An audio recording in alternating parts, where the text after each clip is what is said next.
يا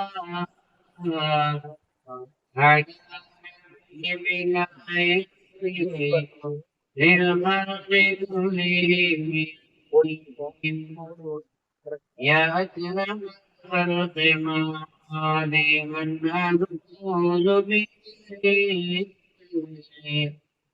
سواك عند الخلوق للحادث العالمين وما يصلي وسلم لله والنبي على حبيبك سيدي للخلق كلهم. السلام عليكم ورحمة الله وبركاته. الحمد لله الحمد لله رب العالمين عدد خلقه وزنة عرشه وزمان نفسه ومداد كلماته. سبحانك لا علم لنا إلا ما علمتنا إنك أنت العليم الحكيم. اللهم صل على سيدنا محمد وعلى آل سيدنا محمد وبارك وسلم عليه. لمسجد أسس على التقوى من أول يوم أحق أن تقوم فيه. صدق الله العلي العظيم. قال سيد الأنبياء والمرسلين محمد رسول الله صلى الله عليه وسلم: اللهم اجعل في المدينة ضعف ما بمكة من البركة. صدق رسول الله صلى الله عليه وسلم. அளவற்ற அன்பாளன், நிகரற்ற அன்புடையவன், எல்லாம் வல்ல அல்லாஹுவின் திருப்பெயரால் துவக்கம். அல்லாஹுவை பயந்து கொள்ளும்படி வாழ்வில் எல்லா நிலைகளிலும் தத்துவாவுடைய வாழ்க்கையை மேற்கொள்ளும்படி முதலாக எனக்கும் உங்களுக்கும் உபதேசம் செய்து கொள்கிறேன். புனிதமான இடங்களுக்கு செல்லக்கூடிய புனிதமான யாத்திரைகள் உங்களுக்கு மத்தியில் உங்களை வழிநடத்தி செல்வதற்கு கூட்டி செல்வதற்கு அல்லாஹ்வால் தேர்ந்தெடுக்கப்பட்ட மஸ்ஜித் குராசானின் மீது அதனுடைய இமாம் சண்டைக்குரிய மரியாதைக்குரிய சாதார் மோலானா கௌபை அவர்கள் எனக்கு முன்பு உரை நிகழ்த்திய என்னுடைய இதற்கு சீனியது. ஆனா ஒரே காலத்துல நாங்கள் பாக்கியா சாகியாத்துல ஓதினோம். அத்தகைய நல்ல பெரிய நீண்ட நேரம் பேசக்கூடிய ஆற்றல் மிக்க அப்துல்லா பாக்கவி அவர்கள், அதற்கு முன்பு உரை நிறுத்திய அவர்கள் சலீர் ரஹ்மான் மம்பை அவர்கள் மற்றும் இங்கு வருகை தந்திருக்கிற ஆணிப்பெரும் மக்கள், ரப்பல் ஆலமீன் இந்த புனிதமான மஜ்லிஸில் நம்மை எல்லாம் ஒன்று சேர்த்ததை போன்று கண்மணி நாயகம் கிறிஸ்துவை தெரியும் ஸல்லல்லாஹு அலைஹி வஸல்லம் அவர்களோடு நம்மை சங்கமிக்க செய்வானாக. துன்யா கபலல் ஆகிரத். ரப்பல் ஆலமீனுடைய பெரும் பாக்கியத்தினால், பெரும் திருபையினால் உம்ரா செய்யக்கூடிய உம்ராவுக்கு செல்வதற்குரிய பெரும் பாக்கியத்தை அல்லாஹ் உங்களுக்கு வழங்கியிருந்தார். நீங்கள் இந்த வாய்ப்பு கிடைத்து பெற்றதற்காக நீங்கள் அல்லாஹ்வுக்கு முதலில் சுக்குர் செய்யுங்கள். எந்த அளவிற்கு நீங்கள் அல்லாஹ்வுக்கு நீங்கள் சுக்குர் செய்வீர்களோ, செய்து கொண்டே இருப்பீர்களோ, இந்த பாக்கியம் இடை விடாது, அதாவது இடையில எந்த தடையும் வராது, தொடர்ந்து அதை கிடைப்பதற்கு பேருதவியாக. எனவே நீங்கள் முதலில் அல்லாஹ்வுக்கு இந்த ஞாபகம் கிடைப்பதற்காக, இது முழுமையாக கிடைப்பதற்காக நீங்கள் சுக்குர் செய்ய வேண்டும் என்று நீங்கள் நன்றி செலுத்தினால் எந்த ஞாபகத்திற்கு நன்றி செலுத்துகின்றீர்களோ அந்த ஞாபகத்தை இன்னும் அதிகமாக நான் தருவேன் என்று அல்லாஹ். எனவே முதலில் நம்முடைய பயணத்தை அல்லாஹ் லேசாக்கி அதை கபூலாக்க வேண்டும். அது மாதிரி தொடர்ந்து வாய்ப்புகள் கிடைக்க வேண்டும் என்றால் முதலில் நாம் செய்ய வேண்டியதை நாம் சுக்குர் செய்யணும். ஒவ்வொரு நாளும் அதற்காக எல்லா சொல்வது நீங்கள் சுக்குர் செய்து கொண்டே நான் அல்லாஹ்வுக்கு நன்றி செலுத்திக் கொண்டே இருந்தால் இந்த பயணத்தை அல்லா லேசாய் கபூல் செய்வான். கபூல் ஆலமீன் தௌஃபீக் செய்வான்.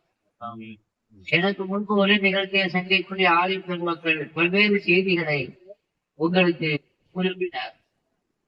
மக்கா சிறந்ததா மதீனா சிறந்ததா அந்த பட்டிமன்றத்திற்கு நாம் செல்ல வேண்டிய அவசியம் இல்லை. இரண்டுமே சிறந்தது என்பதுதான்.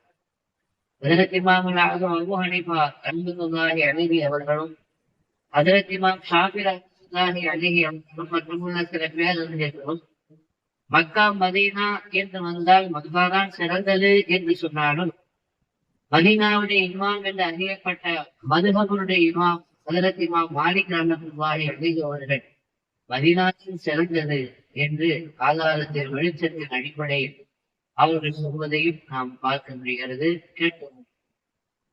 மதீனா எந்த அளவுக்கு சிறந்தது என்று சொன்னால் சில அறிஞர்கள் இப்படி கூட சொல்லுவார்கள், மக்காவில் உங்களுக்கு என்ன பாக்கியங்கள் எல்லாம் கிடைக்குமோ அதற்கு மண்மடங்காக 2 மடங்காக மதீனாவிலே கிடைக்கும் என்று கூட சொல்லுவார்.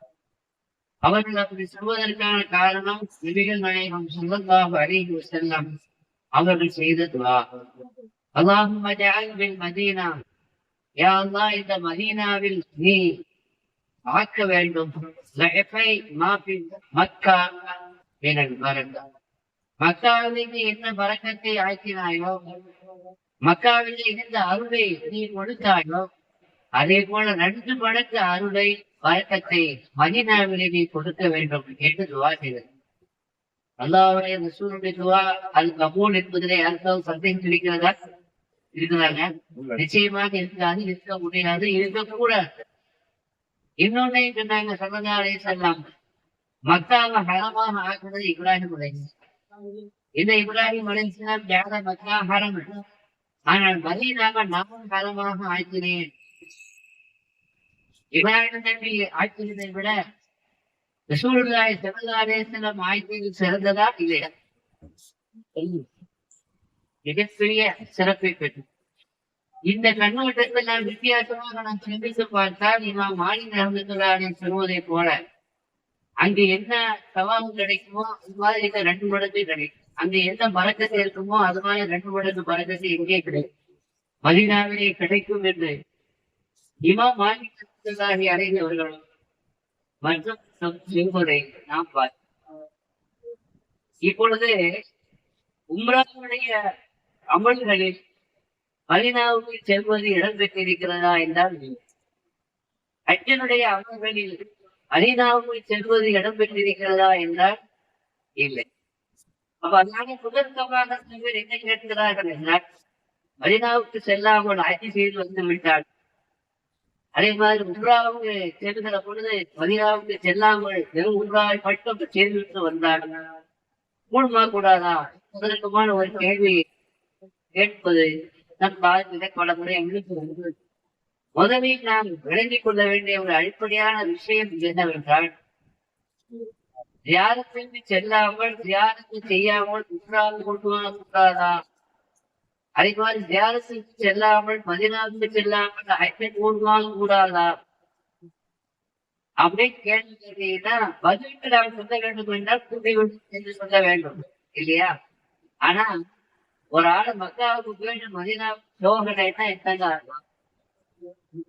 இவ்வளவு செலவு பண்ணி லட்சங்களை செலவு பண்ணி மக்கா வரைக்கும் சென்றவர் மதீனாவுக்கு போகாமலேயே வர்றாரு. ஏன்னா போகணுங்கிற அவசியம் இல்லை, போகணும் உம்ராவுடைய அமர்ந்தாத இடம் பெறல, ஹஜ்ஜினுடைய அமர்ந்தாத இடம் பெறல, அதனால நான் மதீனாவுக்கு போகல என்று ஒரு எண்ணம் அவன் யாராக இருக்க வேண்டும்? நீங்க ஒரு ஊருக்கு போறீங்க, சென்னைக்கு வந்து திண்டுக்கல்ல சென்னைக்கு வந்தீங்க, மதுரை சென்னைக்கு வந்திருக்கிறீங்க, அந்த சென்னையிலிருந்து மதுரைக்கோ திண்டுக்கலுக்கும் நீங்க போறீங்க. அங்க அவங்க மகள் இருக்கிறாங்க, மருமகள் இருக்கிறாரு, பேரன் பேத்திகள்லாம் இருக்கிறாங்க. நீங்க போனது வேற ஒரு கல்யாண விஷயம் எடுத்துக்கிட்டு வைத்துக் கொள்ளுங்க, அல்லது நீங்க போனது வேற ஒரு காரியம் வைத்துக் கொள்ளுங்க. திண்டுக்கல் வரைக்கும் போயிட்டு மதுரை வரைக்கும் போயிட்டு மாலை பார்க்காம விடுவீங்களா? மருமகனையும் பேரப்பிள்ளைகளையும் பார்க்காம வருவீங்களா? அப்படி நீங்க போய் கூட மகனையோ மகனையோ பேரப்பிள்ளைகளையோ பார்க்கணும்னா என்னதான் உங்களுடைய மகப்பத்து அவ்வளவுதான். மகன் மேல, மருமக மேல, பேர பிள்ளைகள் நீங்க அவ்வளவுதான் என்ன வச்சுக்கிறீங்க, மகப்பத்து வச்சிருக்கீங்கன்னா. தியானம் செய்யவில்லை என்றால் உம்ரா கூடுமா என்று கேட்பவர்கள், தியானம் செய்யவில்லை என்றால் ஹஜ்ஜு கூடுமா, ஹஜ்ஜு கூடிவிடும் என்று சொல்ல நினைப்பவர்கள் ஒரு விஷயத்தை மறந்துடுறாங்க. மகப்பத்து இல்லை என்றால் ஈமானே கூடல். ரசூலுல்லாஹி ஸல்லல்லாஹு அலைஹி வஸல்லம் சொல்லியிருக்கிறாங்க, லா யுமினு அஹதுக்கும் ஹத்தா அகூன அஹப்ப, நான் உங்களுக்கு மிகவும் பிரியமானவனாக ஆகும் வரை உங்களுடைய ஈமானே கூடாது. யாரைவிட வாழ்ந்தீங்க வளர்ந்தீங்க உன்னாசை அறிவார். பெற்றோர்களை விட, பிள்ளைகளை விட, உலக மக்கள் அனைவரையும் விட நான் உங்களுக்கு மிகவும் உகப்புக்குரியவனாக ஆகும் வரை உங்களுக்கு ஈமானே உண்டாகாது என்று பூமனது சொன்னதாக இருந்தது. மதீனாவுக்கு போகலன்னா ஐநூற்றாக உருவாங்க கூடாதா, அது விவாதத்திற்குள்ளாக இருக்கட்டும். ஆனால் நீங்க போகாம வந்தீங்கன்னா அதுக்கு என்ன அர்த்தம், உங்களுக்கு அந்த மகப்பத்து இல்லைன்னு அர்த்தம். மகப்பத்து இல்லாதவன் தான் அங்க வரைக்கும் வேண்டும், மதினாவுக்கு போகாம வருவான். மகப்பத்து இல்லாத ஈமானே கூடாது, ஈமானே இருக்காது. ஈமான் இல்லாத அஜ்ஜும் கூடும், உம்ரா கூடும். ஈமான் இல்லைன்னா அஜ்ஜு கூடாது, உம்ராவும் கூடும். அடிப்படையான ஈமானுக்கே தேவையானது மதீனாவுக்கு செல்வது. அதை சென்று விட்டு நீங்கள் இப்ப செல்ல வேண்டும் என்பது அது மகப்பத்தினுடைய வெளிப்பாடு, மகப்பத்தினுடைய ஆதார் அடையாளம். எனவே ரசூலுல்லாஹி சொல்லியிருக்கிறாங்க, பண்ண ஹஜ்ஜ வலம் யஸுர்னி, ஹஜ்ஜு செய்துட்டு ஹஜ்ஜில் அவனுடைய வருகிறது என்ற தியானம் செய்யலைன்னா ஜப்பானி அவன் என்ன வெறுத்து விட்டான். பெருமானாரை வெறுத்து விட்டால் ஈமான் போடுமா, ஈமான் உண்டாகுமா, இருக்கிற ஈமான் தான் தனிப்படுமா, அது நிலைக்குமா என்பதை நீங்களும் நானும் சிந்தித்து பார்க்கிறேன். அசல் விஷயம் என்னன்னா இந்த மகப்பத்தினுடைய விஷயம். அல்லாஹ் ஏன் மதீனாவுக்கு வருவதை, தியானம் செய்வதை சட்டமாக உம்ராவுடைய கடமைகளில் ஒன்றாக, ஹஜ்ஜினுடைய கடமைகளில் ஒன்றாக ஏன் ஆக்கவில்லை என்றால் நாம் சிந்திக்க வேண்டும். ஏன் அல்லாஹ் அப்படி ஆக்குகிறார்? சரியத்தை தொகுத்து தந்தவர்கள், வகுத்து தந்தவர்கள் பூமானுக்கு ஸல்லல்லாஹு அலைஹி வஸல்லம் அவர்கள் மதீனாவுக்கு வருவர்களும் வரலன்னா என்ன சொல்லுகிறார் சொன்னார்களே தவிர ஹஜ்ஜினுடைய கடமைகளை அது சேர்க்க, உம்ராவுடைய கடமைக்கு அது சேர்க்கல. ஏன் சேர்க்கலன்னா பெருமானார் ஸல்லல்லாஹு அலைஹி வஸல்லம் நம்ம இடத்துல எதை எதிர்பார்க்கிறார்கள் என்றால், நான் சொல்லித்தான் நீ வரணுமா, உம்ராவுடைய கடமைகளை சேர்த்தா நீங்க உம்ராவுக்கு வருவீங்க, என்ன பார்த்து வரலன்னு தான் அர்த்தம். உம்ரா கூடாது அதனால நான் வரல, ஹஜ்ஜு கூடாது அதனால வர்றேன் அப்படின்னா நீங்களாக வரல, உங்களை வர வச்சிருக்கு இல்லையா? அப்படி நிர்பந்தம் பண்ணி வர வேண்டிய தேவை. இது மகப்பத்தினுடைய வெளிப்பாடு இதிலே இருக்கிறது, சோதிக்கப்படுகிறீர்கள் என்பதை மாத்திரம் நீங்கள் விளங்கிக் கொண்டு சட்டத்தில் இருந்தால்தான் வருகிறதில்லை. கூடாது நான் என்ன செய்வேன், உங்களை பார்க்க நான் வருவேன் என்ற நிலை உங்களை மனதிலே அந்த கொடுத்துக்கிட்டு இருக்கிற அந்த காதல் புலி இன்னும் உங்களுக்கு அந்த அதிகமாக வேண்டும் என்பதை விவாதம் செய்து கொண்டு தர்க்கம் செய்து இருக்க மாட்டீங்க. வராதீங்கன்னு சொன்னா கூட நீங்க போகணும். அப்படிப்பட்ட ஒரு நிலை இருக்கிறதா என்பதை சோதித்து பார்ப்பதற்கு தான் நான் கூப்பிட்டு நீங்க வரணும், நீங்க வர வேண்டிய அவசியம் இல்லை. சட்டத்துல உம்ராவுடைய சட்டங்களில் அதை இடம்பெற்றிருந்தால்தான் நீங்க வரணும், உம்ராவுக்குள்ள வரணும், உம்ராவுக்கு மாட்டி வர வேண்டாம். என்ன பாக்குறீங்க வரீங்களா இல்லையா? என்னுடைய ஹபீபை ஸல்லல்லாஹு அலைஹி வஸல்லம் அவர்களுடைய அந்த நகருக்கு நீங்கள் வருகிறீர்களா என்பதை சோதித்து பார்ப்பதற்கு தான் அல்லாஹ் அந்த உம்ராவுடைய சட்டங்களில் ஒன்றாக அதை நடக்காமல் அதை நம்மிடத்திலே தான். எனக்கும் உங்களுக்கும் அந்த மஹப்பத் இருந்தால்தான் ஈமானை உண்டாகும்.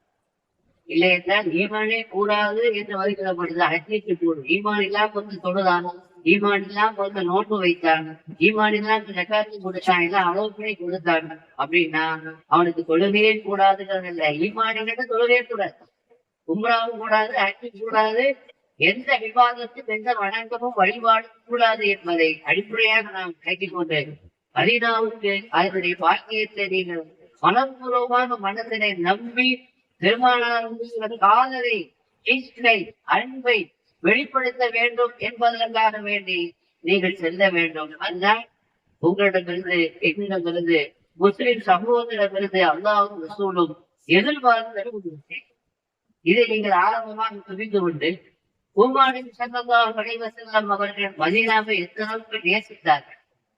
பெருமானார் ஸல்லல்லாஹு அலைஹி வஸல்லம் மஹப்பத் இருந்தா அவங்க யாரையெல்லாம் விரும்பினார்களோ அதை நாமும் விரும்ப வேண்டும். எதையெல்லாம் நேசித்தார்களோ அதை நாமும் செய்ய வேண்டும், நேசிக்க வேண்டும். பூமானி செல்லந்தாலே செல்ல மதீனாவை நேசித்தாங்க. எந்த அளவுக்கு நேசித்தாங்க அப்படின்னா, யாரெல்லாம் எனக்கு மக்கள் மீது இயல்பாக ஒரு மகப்பத் இருக்கு. எனக்கு பிறந்த ஊர் சொந்த ஊரு, சொந்த ஊரின் மீது இயல்பாக எங்களுக்கு ஒரு மகப்பத் இருக்கும் இல்லையா? ஆனா அந்த இயல்பான அந்த மகப்பத்தையோட அதை விட கடுமையாக அதிகமாக எனக்கு மதீனாவுள்ள மகப்பத்தை யாரதான் தாய் துவா செய்யும். அல்லாஹும்ம ஜஅல் ஹுப்பி யா அல்லாஹ் பி மதீனா, மதீனாவின் மீது எனது காதலை, எனது மகப்பத்தை, எனது நேசத்தை ஆக்க வேண்டும். அசத்த மின் ஹுப்பி மக்கா, மக்காவின் மீதுள்ள எனது இயல்பான மகப்பத்தை விட, சொந்த ஊர் என்பதனால் எனக்கு ஏற்கனவே இருக்கிற அந்த பிரியத்தை விட மதீனாவின் மீது பிரியத்தை எனக்கு அறிவை கொடுத்து என்று கண்மணி நாயகம் ஸல்லல்லாஹு அலைஹி வஸல்லம் ஹிஜ்ரத் செய்து போகும் பொழுது, மக்காவிலிருந்து ஹிஜ்ரத் செய்து போறாங்க. அப்படி போகும் பொழுது இன்னொரு நிலை வந்து விட்டது. மக்காவை பார்த்து சொல்கிறார், காபாவை பார்த்து சொல்கிறார். காபத்துல்லா அல்லாஹ்வுடைய இல்லத்தை பார்த்து தேப்பி தேப்பி அழுது வண்ணம் சொல்கிறார். வல்லாஹி இன்னக லஅஹப்பு பிலாலி, மக்காவே காபாவே, மக்காவை பார்த்து சொல்கிறார்கள், நீ எனக்கு இந்த உலகத்திலேயே பிரியமான ஊர். காபாவை பார்த்து சொல்கிறார்கள், இந்த உலகத்திலேயே எனக்கு பிரியமான ஒரு இடம் இதுதான். ஆனால் அப்படிப்பட்ட இந்த இடத்தை விட்டும், அப்படிப்பட்ட இந்த ஊரை விட்டும், லவ்தா அன்னமும் அக்கறை ஜூரி, அல்லாஹ் அல்ல இந்த மக்கள் வெளியேறி விட்டார்கள், வெளியேறும் நிர்பந்தத்தை உண்டாக்கி விட்டார்கள். அப்படி நிர்பந்தத்தை உண்டாகாமல் இருந்ததுதான் மக்காவை விட்டு வெளியேறக்கூடிய ஒரு சூழ்நிலை. அதில் நான் தள்ளப்படாவிட்டால் நிச்சயமாக நான் இந்த ஊரை விட்டு, இந்த காபாவை விட்டு நான் சேர்க்க மாட்டேன், வெளியே இருக்க மாட்டேன். எனக்கு பிரியமானது அல்ல. இந்த மக்காவை விட்டுவிட்டு அதை துறந்து விட்டு நான் வெளியே வேற இடத்திற்கு செல்வது எனக்கு பிரியமானது அல்ல. ஆனாலும் அல்லாஹ்விடத்தில் துவா செய்த ஒரு துவா செய்தார். என்ன துவா செய்த? யா அல்லாஹ், எனக்கு பிரியமான ஊரை செல்கிறேன், எனக்கு பிரியமான ஒரு இடத்தை விட்டு நான் செல்கிறேன். எனவே என்னை உனக்கு பிரியமான ஒரு ஊரில, உனக்கு பிரியமான ஒரு இடத்தை என்ன தங்க வைப்பார். என்னை தங்க வைக்க வேண்டும்.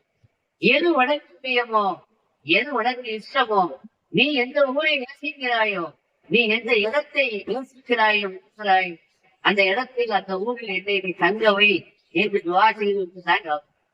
உன் மக்கா ரசூலுல்லாஹ்வுக்கு பிரியமான ஊரு, காபா ரசூலுல்லாஹ்வுக்கு பிரியமான ஒரு இடம். அந்த இடத்தை விட உனக்கு எது பிரியமான இடமாக ஊராக இருக்கிறதோ அந்த ஊர்ல அந்த இடத்தை எங்க தங்க வைப்பாயாக துவா செய்றாங்க. எங்க தங்க வச்சாங்க? மதீனாவுக்கு. அப்படின்னா ரசூலுல்லாஹ்வுக்கு பிடிச்சமான ஊர் மக்கா, அல்லாஹ்வுக்கு பிடித்தமான ஊர் எது? அல்லாஹ்வுக்கு பிடித்தமான ஊர் இடம் எது அப்படின்னா ரசூலுல்லாஹ்வுக்கு பிடித்தமான மஸ்ஜித், மஸ்ஜிதுல் ஹராம். ஆனா அல்லாஹ்வுக்கு பிடித்தமான மஸ்ஜித், மஸ்ஜித் நபவி. ஆக அல்லாஹ்வுக்கு பிடித்தமான ஒரு ஊருக்கு செல்கிறீர்கள், அல்லாஹ்வுக்கு பிடித்தமான மஸ்ஜித் நீங்கள் செல்கின்றீர்கள். இதை ஒரு பாக்கியமாக மன நிறைவோடு நீங்கள் மனதிலே அதனுடைய எண்ணத்தை, அதனுடைய கண்ணியத்தை அதிகப்படுத்தி கொண்டு செல்லும் பொழுதுதான் மதீனாவிலே கிடைக்க வேண்டும். மதீனாவில எல்லாராலையும் இருக்க முடியாது. எல்லாருக்கும் மதீனா ஒத்துள்ளார். ஈமான் உள்ளவர்கள் மதீனாவிலே தங்க முடியும். இல்லை என்றால் இந்த மதீனாவே அவங்க வெளியேற்றிவிடும். ஒரு கூட்டம் வந்தது மதீனாவிற்கு. அந்த கூட்டம் ரசூலுல்லாஹி ஸல்லல்லாஹு அலைஹி வஸல்லம் அவர்கள் தங்குவதற்கு இடம் ஏற்பாடு செய்து கொடுத்தார்கள், சாப்பிடுவதற்கு வசதி வாய்ப்பு ஏற்படுத்தி கொடுத்தார்கள். ஆனா அவங்களுக்கு அந்த மதீனாவோட இருக்க முடியல, வயிற்று வேதனை இருந்து விட்டது. யாரும் சொல்லுதா, இந்த மதீனா ஒத்துக்கல அப்படின்னு சொல்லி, உடம்பு ஒத்துக்கல அப்படின்னு, நாங்க இங்க இருக்க முடியாத ஒரு சூழ்நிலை எங்க உடம்புக்கு வந்துருச்சு அப்படின்னு சொன்னாங்க. அப்புறம் ரசூலுல்லாஹி அப்படின்னா நீங்க வெளியே போங்கன்னு சொன்னாங்க. சொல்லிவிட்டு சொன்னாங்க, இந்த மதீனா எல்லோரையும் உள்வாங்க, இந்த மதீனா எல்லோரையும் உள்வாங்க. இந்த மதீனா இருக்கிறது அது இங்கு வந்தவர்களை பரிசுத்தப்படுத்தி, மதீனா எப்படிப்பட்ட ஒரு சொன்னார். எப்படி நெருப்பு இரும்பில இருக்கிற துருவை அகற்றி அந்த இரும்பை பரிசுத்தமாக்கி விடுகிறதோ அதே போல மதீனா பரிசுத்தமாக்கி விடுகிறது. அடுக்குகளை இங்கு அல்லாஹ் கொண்டு வருவதில்லை. அசிங்கத்தை அல்லாஹ் இந்த மதீனாவுக்கு கொண்டு வருவதில்லை. தஜ்ஜால் இந்த இடத்திற்கு வர முடியாது, மக்காவுக்கு வர முடியாது, மதீனாவுக்கும் வர முடியாது. யாஜூஜ் உலகத்திற்கு செல்வார்கள், மக்காவுக்கும் நுழைய முடியாது, மதீனாவுக்கும் நுழைய முடியாது. அப்படிப்பட்ட புனிதமான ஒரு இடம், புனிதமான ஒரு மஸ்ஜித் நபவி. கண்மணி நாயகம் ஸல்லல்லாஹு அலைஹி வஸல்லம் அவர்கள் அந்த மஸ்ஜிதை எந்த அளவுக்கு நேசித்தார்கள், அந்த பள்ளிவாசலை எந்த அளவுக்கு விரும்பினார் என்பதெல்லாம் வரலாற்றினுடைய பக்கங்களில் வெளிச்சமான விஷயங்கள். அதுல துவரம் துவா செய்து நமக்கு தான் அவங்க என்ன துவா செய்தாங்க? யா அல்லாஹ் அல்லாஹும்ம ஜஅல் மௌதி ஃபீ பலதிக ஃபீ பலதி ரசூலிக. யா அல்லாஹ் எனக்கு மரணம் ஏற்பட வேண்டும், எங்கே ஏற்பட வேண்டும்? உனது ரசூலுடைய ஊரிலே ஏற்பட, அதாவது எனக்கு மரணம் மதீனாவிலே நிகழ வேண்டும் என்று துவா செய்யும். அதே மதீனாவில் நிகழ்ந்த மட்டும் வந்தாது, எனது மௌத்து ஷஹாதத்தாகவும் ஆக வேண்டும், நான் ஷஹீதாகவும் மரணிக்க வேண்டும். ரெண்டும் வித்தியாசமான ஒரு துவா இல்லையா? முரண்பாடான ஒரு துவா. ஏன்னா ஷஹீதாக வேண்டும் என்றால் விட்டு வெளியே செல்ல வேண்டும், ஜிஹாதிற்கு வெளியே புறப்பட்டு செல்ல வேண்டும். ஏன்னா உமர் ஆட்சி காலத்துல இஸ்லாம் பல்வி பிரிவு விட்டது. மக்கா மதீனா மட்டுமல்ல, அது பாரசீகத்தை தொன்று விட்டது. அப்படி பறந்து விழுந்து விட்ட அந்த மக்காவில அந்த மதீனாவில அவள் ஷஹீதாக ஆயிடுத்தாங்க. ஷஹீதாக செல்ல வேண்டும். யுத்தத்திற்கு எங்கே செல்ல வேண்டும்? மக்கா மதீனாவிற்கு படைகள் பாரசீகத்தை நோக்கி செல்கிற ரோமாவுடைய செல்லக்கூடிய அந்த அழகிய தீபகற்பத்தை விட்டும் தீபகற்பத்தை விட்டும் வெளியே சென்றுதான் அந்த யுத்தத்தை கலந்து கொண்டால்தான் ஷஹீதாவுடைய வாய்ப்பு. எனவே அவருக்கு இந்த ஊரையும் நாம் ஒன்றாகணும், அதே நேரத்தில் நான் ஷஹீதும் ஆகணும். உன்னுடைய மதீனாவிலே உன்னுடைய ரசூலுடைய ஊரில் நான் மூத்தாக வேண்டும், எனக்கு ஷஹாதத்தும் இங்கே கிடைக்க வேண்டும் என்று அவர்கள் துவா செய்த பொழுது ஹப்ஸா ரலியல்லாஹு அன்ஹா, பெருமானாருடைய மகள் ஹப்ஸா ரலியல்லாஹு அன்ஹா கேட்டாங்க, இந்து வாப்பாங்க இங்கேயும் மூத்தாகன்னு சொல்றீங்க, ஆனா இதே ஷஹீதும் உங்களுக்கு ஷஹீதுக்கு நான் ஆகுறீங்க, அதே வந்து மதீனாவுக்கு உங்களுக்கு ஷஹாதத்து கிடைக்கும். வெளியே போனாதான் ஷஹாதத்து, வெளியே போனா ஷஹாதத்து நீங்க மதீனாவுக்கு ஆக முடியாது, இங்க போனா உங்களுக்கு ஷஹாதத்து கிடைக்காது. இது எப்படி முடியும் என்று கேட்ட பொழுது அல்லாஹ் நினைத்தால் அல்லாஹ் நினைத்தால் எதையும் சாத்தியமானதாக, காரியம் சாத்தியமானதாக இல்லை என்றாலும் கூட அல்லாஹ் நாடினால் அந்த காரியத்தை அல்லாஹ் ஏற்படுத்தி தருவான் என்று பூமானவி சசுதார் உமரோட சத்தாமர் ரலியல்லாஹு. அதே மாதிரி அல்லாஹ் அவனுடைய எண்ணத்தை அறிந்து கொண்டு அந்த துஆ எங்க வச்சு துஆ செய்தாங்க? மெம்பர்ல வச்சு. மற்றது நபவியுடைய பெருமானாருக்கு தொழுத அந்த மெஹராபு மெம்பர்ல வச்சு அந்த துஆ செய்தாங்க. அல்லாஹ் எப்படி துஆ கபூலாக்குனான்னா, மௌத்த மதீனாவுக்கு கொடுத்தது மட்டுமல்ல, எங்கேயாவது இருக்கிற மௌத்தானா கூட அந்த துஆ கபூலாகிதான் இருக்கும். ஆனா எந்த இடத்தில் வைத்து அவரை தொட வைத்தார்களோ, எந்த இடத்துல ஸல்லல்லாஹு அலைஹி வஸல்லம் தொட வைத்தார்களோ அந்த இடத்திலேயே மூத்த கொடுத்தான். என்னுடைய இயற்கையை மூத்த அல்ல, ஒரு அதாவது ஒரு விரோதி, இஸ்லாமிய விரோதி அவனால் கத்தியால் குத்தப்பட்டு அங்கே செய்தார். எதிர்பார்த்து அந்த இடத்துல ஷஹீதாக்கப்படுகிறார்கள். மரணமும் அங்கே வந்து விட்டது. அதே இடத்துல ஷஹீதாக்கப்படுகிறார்கள். ஷஹீதானது கூட எந்த இடத்துல இருந்து எந்த இடத்திலே சோதித்தார்களோ அந்த இடத்திலேயே ஷஹீதாக்கப்படுகிற ஒரு நிலை. பொதுவாக மரணத்தை இருக்கக்கூடாது. ஆனால் கண்மணி நாயகம் ஒரு விஷயத்திற்காக மனிதத்தாக மதீனா, உங்களில் யாருக்கான மதீனாவிலே மூத்தாக முடிந்தால் அவர்கள் மதீனாவிலே மூத்தாகி கொள்ளணும் என்று சொன்னார். என்ன தற்கொலை கொண்டது அல்ல, மதீனாவில் மூத்தாகக்கூடிய வாய்ப்பை ஏற்படுத்தி கொண்டட்டும் என்றார்கள் கண்மணி நாயகம் சொன்னார். இப்படிப்பட்ட சாவதற்கு மூத்தாவதற்கு ஆசை இடத்திற்கு நாம் வாழ்வதற்காக இருக்கிறோம், திரும்பி வருவதற்கு செய்வார்கள். ஆக பாக்கியமான அந்த இடத்திற்கு நீங்கள் செல்கிறீர்கள். அது சாதாரணமான ஒரு இடம் அல்ல. அல்லாஹ் குர்ஆனிலே சொல்லுவான், அதாவது தக்வாவின் மீது அமைக்கப்பட்ட அந்த மஸ்ஜிது நீங்கள் அங்கு சொல்வதற்கு ரொம்ப ரொம்ப உரிமை அருத்தானவர்கள் உரித்தானவர்கள் நீங்கள் என்று அல்லாஹ் சொல்வானே, சொல்வதற்கு உரித்தான பாக்கியமான ஒரு பள்ளிவாசலுக்கு நீங்கள் செல்கின்றீர்கள். அந்த வாய்ப்பை கொடுத்த உங்களுக்கு இன்னும் பலமுறை அதே மாதிரி எங்களுக்கும் இன்னும் பலமுறை கொடுப்பானாக என்று துவா செய்வதோடு அங்கெல்லாம் நீங்கள் செல்கிற பொழுது எங்களுக்காக வேண்டிய நீங்கள் துவா செய்ய வேண்டும், சமுதாயத்திற்காக வேண்டிய துவா செய்ய வேண்டும். இந்தியாவில இருக்கிற நெருக்கடிகள் உங்களுக்கு தெரியும். முஸ்லிம்களுக்கு இப்போது கொடுக்கப்பட்டுக் கொண்டிருக்கிற அந்த நெருக்குதல் உங்களுக்கு எல்லாம் தெரியும். எனவே அல்லாஹ் இந்த நம்மை வெளியேற்ற வேண்டும் நினைக்கக்கூடிய தீய சக்திகளை ஆட்சியில் இருந்து அகற்றுவானாக என்பதை நீங்கள் துவா செய்ய மறந்துவிடக் கூடாது. ஆட்சியை கொடுப்பவனும் அவன்தான், ஆட்சியை மறிப்பவனும் அவன்தான். மாலிக்கும் முழுக்கை தூத்தில் முழுக்க வந்த சாகும் தஞ்சங்கள் முழுக்க வந்த சாகும் மன்னாதி மன்னா, நீதான் ஆதரவுக்கு ஆட்சியை கொடுக்கின்றாய், நீ நாடியவர்களுக்கு அந்த ஆட்சியை பறித்து விடுகிறாய் என்று அல்லாஹ் தன்னை சொன்னார். எனவே நீங்கள் இதை அங்கீகரிக்க வேண்டும். எனவே எங்களை கருக்கூடிய தீய சக்தி, எங்களை கருக்கூடிய இந்த அநியாயமான இந்த ஆட்சியாளர்களை நீ அகற்றிவிடு, இந்த ஆட்சியை நீ பறித்து விடு. நல்லவர்களை மதசார்பற்ற சக்திகளை மேலோக்க செய். மாநிலத்திலும் மத்தியிலும் மதசார்பற்ற சக்திகள் அவர்கள் தரம் ஓங்க வேண்டும், உயர வேண்டும். அதை வலுப்படுத்துறப்ப நீங்கள் துவா செய்ய மறக்க வேண்டாம். தமிழ் அளவில் அத்தகைய நல்ல கௌமியத்தை நம்ம எல்லோரும் திரும்ப திரும்ப வழங்கி அருள் கொள்வானாக. விஹக்கி சையதினா முஹம்மத் வஆலி சையதினா முஹம்மத் ஸல்லல்லாஹு அலைஹி வஸல்லம் வஆகிரு தஅவானா அல்ஹம்துலில்லாஹி ரப்பில் ஆலமீன். அஸ்ஸலாமு அலைக்கும் வரஹ்மத்துல்லாஹி வபரகாத்துஹு.